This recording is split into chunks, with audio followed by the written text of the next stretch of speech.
Just on this nurses issue, I think I know a bit more about nurses. My second home seems to have been in hospital, but I know you're talking about being responsible, fiscally responsible, debt and deficit and so on. The unions who back Labor, traditionally back Labor, are wanting mandated nurse-to-patient ratios.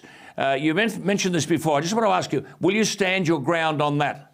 Well, we hope to come to an agreement with the Nurses Association. We're having discussions with them, but I can't, in a blanket way, agree to a policy that isn't costed, that I don't know the full ramifications, not just for a government that I would lead, but for all future governments, because as you pointed out, it would be mandated and in fact it would be legislated. So it would be the obligation of every future government forever to meet those ratio standards. I need to make sure that any commitment I make, particularly in health, which as you know is a growing percentage of the New South Wales budget, is completely affordable. You've been very strong on toll costs, and I must say there are tolls everywhere. I mean, we'd go nuts.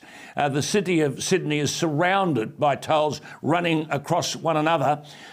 What are you planning to do? What are you saying to these poor coots that everywhere they turn are paying a toll? What are you saying to them? Yeah, I remember coming on your show many times and saying we can't privatise the remaining stake of WestConnex.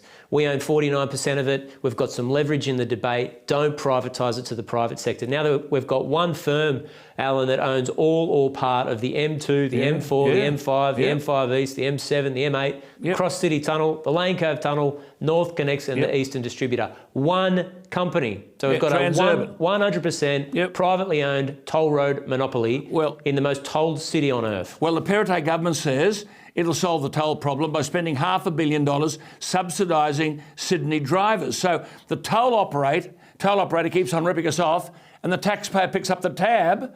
I mean, if you reduce the toll, surely more people might use the tollways, and that means more revenue to Transurban. How does that make sense? Yeah, look, obviously we need to come up with a solution to it. It's a terrible problem. I wish they hadn't gone down that privatisation agenda. And I have to say, this isn't Monday morning quarterbacking or trying to be smart once the decision's been made. I warned them at the time that to put that much power, that much commercial power in one private monopoly would hurt, in particular, families in Western Sydney, and that's exactly what's happened. Well, Dominic Perrottet calls it a temporary taxpayer subsidised relief package. What do you call it?